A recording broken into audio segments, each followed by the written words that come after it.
அனைவருக்கும் வணக்கம். நான் தமிழரசி பாலமுருகன். இந்த பதிவில் நம்ம பார்க்க போகிறது நாளைய தினம் வெள்ளிக்கிழமை 23/1/2026 அன்று வரக்கூடிய மிக அற்புதமான ஒரு பஞ்சமி, வசந்த பஞ்சமி. வெள்ளிக்கிழமையோடு சேர்ந்து வருவதால் இதனை நாம் சுக்கிரவார வசந்த பஞ்சமி, தை மாதத்தோட வளர்பிறை பஞ்சமி அப்படின்னும் அழைக்கலாம். ரிஷி பஞ்சமி அல்லது ஸ்ரீ பஞ்சமி அப்படின்னு பல பெயர்களில் நாம் இந்த ஒரு நாளை அழைக்கலாம். இந்த ஒரு நாள் அப்படிங்கிறது கலைமகள், அலைமகள், மலைமகள் அந்த முப்பெரும் தேவியரின் அருளை நம்ம முழுமையாக பெறக்கூடிய மிக அற்புதமான ஒரு நாள். அக்ஷய திருதியைக்கு ஈடான ஒரு பலனை தரக்கூடிய ஒரு நாள். ஸோ அக்ஷய திருதியை அப்படின்னாலே அக்ஷயம் அப்படின்னா குறைவில்லாதது, மேலும் மேலும் வளரக்கூடியது, என்றுமே குறைவில்லாமல் இருக்கக்கூடியது அப்படின்னு தான் அர்த்தம்.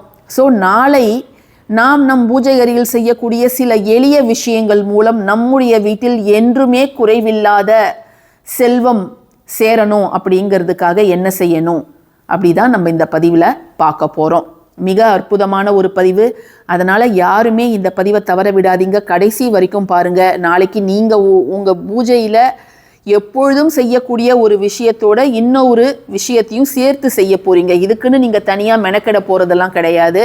ஸோ சற்று கொஞ்சம் கவனியுங்கள். நிச்சயமாக நல்லதொரு பொருளாதார முன்னேற்றம், அதுவும் இந்த தை மாதத்தில் இந்த விஷயத்தை நாம் செய்யும் பொழுது இந்த ஆண்டு முழுக்க நல்ல ஒரு செல்வ செழிப்போடு, பொருளாதார முன்னேற்றத்தோடு, சகல ஐஸ்வர்யத்தோடு, சௌபாக்கியங்களோடு, ஆரோக்கியத்தோடு நாமும் நம் வீட்டில் இருக்கக்கூடிய அனைத்து உறுப்பினர்களும் ரொம்ப நல்லாவே இருப்போங்க. நாளைய தினம் வாராகி வழிபாடில் நிறைய பேர் வாராகிக்குரிய தீப வழிபாடுகளை செய்வாங்க. அதுவும் வாராகி வழிபாடு இரவு 8 மணிக்கு மேலே தான் நம்ம செய்யணும். ஏன்னா வாராகி அதர்வன காளி. லௌதீக வாழ்க்கையில் ஈடுபட்டிருப்பவர்கள் ஆக்சுவலாக நம்ம நடுராத்திரியில் தான் வாராகி வழிபாடு செய்வாங்க. பட் ஆனால் இந்த வாழ்க்கையில் ஈடுபட்டிருப்பவர்கள் நடுராத்திரியில் இந்த குழந்தைகள்லாம் படுத்து தூங்கிட்டு இருப்பாங்க, அந்த நேரத்தில் செய்ய முடியாது. அப்படிங்கிறதால 9 மணி அப்படிங்கிறத நம்ம கணக்கில் எடுத்துருக்குறோம். ஸோ நாளைக்கு அசைவம் தயவு செய்து யாருமே சாப்பிடாதீங்க. தை 2வது வெள்ளிக்கிழமை நாளைய தினம் நீங்கள் சுத்தபத்தமாக இருந்து சில விஷயங்களை, சில மந்திரங்களை உச்சரிக்கும் பொழுதும், சில விஷயங்களை செய்யும் பொழுதும் அதற்கு கிடைக்கக்கூடிய பலனே நமக்கு தனிதான். சரிங்களா? இதற்கு முன்பு நான் ஒரு பதிவு போட்டிருக்கிறேன். தங்கம் என்னிடம் சேர மாட்டேங்குது, எவ்வளோ நான் மெனக்கெட்டாலும் அந்த தங்கம் மட்டும் என்கிட்ட வரவே மாட்டேங்குது, தங்கத்தை என்னால் வாங்க முடியல, என்னால் காசு சேர்த்து வைக்க முடியல, அப்படி நான் காசு சேர்த்து வைத்தாலும் சீட்டு போட்டாலும் அது வேற எதுக்காவது செலவாயிடுது அப்படின்ட்டு நிறைய பேர் புலம்ப கேட்டிருப்போம். ஸோ அவங்க அந்த பதிவை நேரம் கிடைக்கும் பொழுது அவசியம் பாருங்கள். இப்போது நாளைக்கு நீங்கள் காலையில் விளக்கேற்றினாலும் சரி, அல்லது மதியமாக நான் 1 மணிக்கு தாங்க யூஸ்வலாக ஃப்ரைடே பூஜை பண்ணுவேன் அப்படின்னாலும் சரி, இரவு நேரத்தில் நம்ம விளக்கேற்றினாலும் சரி, இப்போ நம்ம சொல்லக்கூடிய இந்த ஒரு பொருளை மட்டும் நீங்கள் விளக்குக்கு அடியில் வையுங்க. ஏன்னா சில நாட்களில் சில விஷயங்களை செய்யும் பொழுது அந்த நாட்களுக்குரிய சக்தி நமக்கு பரிபூர்ணமாக கிடைக்கும். அந்த ஒரு சின்ன விஷயத்தால் நமக்கு அபாரமான பலன்களும் கிடைக்கும். நீங்கள் இதை செய்யும் பொழுது நான் மற்ற விஷயங்கள் செய்யலாமா? இப்போ வாராகிக்கு நான் இந்த தீபம் ஏற்றுவேன், நவதானிய தீபம் ஏற்ற போகிறேன், அல்லது தேங்காய் தீபம் ஏற்ற போகிறேன் அப்படின்னு நீங்கள் கேட்டிங்கனாலும் இதோடு சேர்த்து நீங்கள் அதுவும் செய்யலாம், தவறு கிடையாது. ஏன்னா இது ஒரு சின்ன பொருள் தான். நீங்கள் எப்பொழுதும் ஏற்றக்கூடிய காமாட்சி அம்மன் விளக்கோ, கஜலட்சுமி அம்மன் விளக்கோ, அல்லது ஒரே ஒரு அகல் விளக்கு இருக்குது, அதுக்கு கீழே நான் இந்த பொருள் வைக்கலாமா அப்படின்னு கேட்டாலும் நீங்கள் தாராளமாக வைக்கலாம். இப்போ வாங்க என்ன செய்யணும் அப்படிங்கிறத பார்த்துட. நாளை உங்களுடைய பூஜை அறையில் நீங்கள் ஒரு மனையில் இந்த வார்த்தைகளை எழுதினாலும் சரி, அல்லது தரையை சுத்தப்படுத்திட்டு இந்த வார்த்தைகளை எழுதினாலும் சரி, மிக சக்தி வாய்ந்த ஒரு பீஜ மந்திரம், மகாலட்சுமி தாயாருக்கு உரிய ஒரு பீஜ மந்திரம் ஸ்ரீம் அப்படிங்கிறத பச்சரிசி மாவால் நீங்கள் எழுதிடுங்க. மிக மிக சக்தி வாய்ந்தது இந்த ஸ்ரீம் அப்படிங்கிறது. ஸோ இந்த வார்த்தைகளை எழுதிட்டு நீங்கள் இதற்கு மேலே நீங்கள் எப்பொழுதும் ஏற்றக்கூடிய காமாட்சி அம்மன் விளக்கு, கஜலட்சுமி அம்மன் விளக்கு கீழே கூட இதை நீங்கள் இந்த வார்த்தைகளை எழுதலாம். ஏதாவது ஒரு விளக்குக்கு அடியில் நீங்கள் எழுதினாலே போதுமானது. ஸோ இதை எழுதிட்டு இதற்கு மேலே நாம் ஏற்ற வேண்டிய ஒரு தீபம், நான் டெமோ பர்பஸுக்காக இந்த தீபத்தை நான் வச்சுருக்கிறேன் இன்றைக்கி. ஏன்னா நான் காமாட்சி அம்மன் விளக்கு எல்லாம் நான் இன்றைக்கி க்ளீன் பண்ணணும். இன்றைக்கி வியாழக்கிழமை இல்லையா, நான் மதிய நேரத்தில் தான் அதெல்லாம் க்ளீன் பண்ணுவேன். ஸோ அது ரொம்ப அழுக்காக இருக்குது அப்படிங்கிறதால நான் அதை வீடியோவில் காமிக்கலை. ஜஸ்ட்டு டெமோக்கு நான் இந்த விளக்கு எடுத்துருக்கிறேன். கீழே ஒரு தட்டு இந்த விளக்கு ஏற்றிடுங்க. இந்த மாதிரி ஒரு விளக்கு வச்சுடுங்க. இதில் நீங்கள் வைக்க வேண்டிய ஒரு திரிநூல் என்ன நிறம் அப்படின்னு பார்த்தீங்கன்னா மஞ்சள் நிறம். இந்த மஞ்சள் நிற திரிநூலை நீங்கள் பயன்படுத்தலாம். மஞ்சள் இல்லை அப்படிங்கிற பட்சத்தில் நீங்கள் வெள்ளையும் பயன்படுத்தலாம். ஆனால் நாளை மஞ்சள் நிறத்துக்கு அதிக முக்கியத்துவம் கொடுக்கப்படுது. ஏன்னா வசந்த பஞ்சமி மஞ்சள் நிற ஆடைகள் தான் சரஸ்வதி தேவிக்கு உடுத்துவாங்க வட இந்தியாவில்.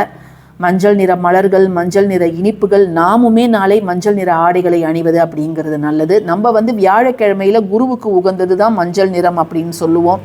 பட் ஆனால் நாளைக்கு வசந்த பஞ்சமியோட சிறப்பே மஞ்சள் நிறம் தான். மஞ்சள் திருவிழா அப்படின்னு கூட இதை அழைக்கிறாங்க. ஸோ இதை மாதிரி ஒரு தீபத்தை வச்சுட்டு இப்போ நம்ம விளக்கேற்றிடலாம். இந்த தீபத்துக்கு கீழ் நாம் வைக்க வேண்டிய மிக முக்கியமான ஒரு பொருள், சுக்கிரனுக்கு உரிய நாளில் இது வரதால் நம்ம அந்த பொருளை கீழே வைக்க போகிறோம். எல்லார்கிட்டையும் இருக்கக்கூடிய பொருள் தான், எல்லா இடத்துலையும் கிடைக்கக்கூடிய பொருள் தான். அதனால் அந்த பொருள் எனக்கு கிடைக்கல, நாங்கள் என்ன பண்ணுறது அப்படின்னு யாரும் தயவு செஞ்சு கேட்காதீங்க. நாம் வைக்க வேண்டிய பொருள் என்னன்னு இப்போ பார்த்துடலாம். இப்போது நம்ம இந்த தட்டில் வைக்க வேண்டிய மிக முக்கியமான ஒரு பொருள் என்ன அப்படின்னு பார்த்தீங்கன்னா 6 டைமண்ட் கற்கண்டு. இனிப்பு சுவையை உடைய இந்த கற்கண்டுகளை சுக்கிரனோட அம்சமாக நம்ம பல பதிவுகளில் சொல்லியிருக்கிறோம். ஸோ வெள்ளிக்கிழமையில் நம்ம டைமண்ட் கற்கண்டை எண்ணெயில் போட்டு ஏற்றுவோம். பட் ஆனால் நம்ம இங்கே விளக்குக்கு அடியில் இன்றைக்கி வைக்க போகிறோம் 6 அப்படிங்கிற எண்ணிக்கையில். ஸோ இதை நீங்கள் வாங்கிக்கோங்க. இதற்கு மேலே நீங்கள் விளக்கு வச்சுடுங்க. விளக்கை வச்சுட்டு நீங்கள் விளக்கை ஏற்றிடலாம். விளக்கை ஏற்றிட்டு நீங்கள் உச்சரிக்க வேண்டிய மிக சக்தி வாய்ந்த ஒரு வரி மந்திரம், அதையும் இப்போ என்னன்னு பார்த்துடலாம். ஸோ இந்த தீபத்தை நீங்கள் வடக்கு முகமாகவோ அல்லது கிழக்கு முகமாகவோ ஏற்றி வச்சுட்டு நீங்கள் சொல்ல வேண்டிய மிக சக்தி வாய்ந்த ஒரு வரி மந்திரம் என்ன அப்படின்னு பார்த்தீங்கன்னா ஓம் ஸ்ரீம் மாத்ரே நமக, ஓம் ஸ்ரீம் மாத்ரே நமக, ஓம் ஸ்ரீம் மாத்ரே நமக, ஓம் ஸ்ரீம் மாத்ரே நமக. இது ரொம்ப ரொம்ப சக்தி வாய்ந்த மந்திரங்க. அதாவது நமக்கு அனைத்து வளங்களையும் தரக்கூடிய தாய்க்கு நம்முடைய முதல் கண் வணக்கத்தை தெரிவித்துக் கொள்கிறோம் அப்படிங்கிறது தான் இந்த ஒரு வரியோட அர்த்தம். சரிங்களா? ஸோ இந்த நீங்கள் சொல்லி இந்த விளக்குக்கு நம்ம பூக்களாலேயோ அல்லது குங்குமத்தாலேயோ அல்லது நாணயங்களாலேயோ நம்ம அர்ச்சனை செய்யலாம். உங்களுக்கு எது இருக்குதோ அதில் செய்யுங்க. குறைந்தபட்சம் 9 முறை சொல்லுங்கள், அதிகபட்சம் 108 முறை கூட நீங்கள் சொல்லலாம். உங்களுடைய நேரம் எப்படி இருக்குதோ அதற்கு தகுந்த மாதிரி நீங்கள் சொல்லி அர்ச்சனை பண்ணுங்கள். இந்த தீபமானது 1 மணி நேரத்துலேருந்து 2 மணி நேரம் வரைக்கும் எரியலாம். அதன் பிறகு நாளையே நீங்கள் அந்த கீழே வச்சோம் இல்லையா டைமண்ட் கற்கண்டை, அதை வீட்டில் இருக்கிறவங்க பகிர்ந்து உண்ணலாம். இதை குளிர்வித்ததுக்கப்புறம் வீட்டில் இருக்கக்கூடிய டைமண்ட் கற்கண்டை எடுத்து நீங்கள் பகிர்ந்து உண்ணலாம். சரிங்களா? இதை நீங்கள் செய்வதன் மூலம் உங்களுக்கு குறைவில்லாத செல்வ வளம், ஆரோக்கியம், நல்லுறவு, நல்ல வேலை வாய்ப்பு, சுப நிகழ்ச்சிகள் எல்லாம் தடையில்லாமல் நடக்கிறது, இப்படின்னு சகல சௌபாக்கியங்களும் நமக்கு சேரும். ஸோ இந்த பதிவு உங்களுக்கு பிடிச்சிருந்ததுன்னா கட்டாயமாக கமெண்ட் செக்ஷனில் ஸ்ரீம் அப்படிங்கிறத டைப் பண்ணுங்கள். அனைவருக்கும் இதை ஷேர் பண்ணுங்கள். தேங்க்யூ ஃபார் வாட்சிங் திஸ் வீடியோ. நன்றி.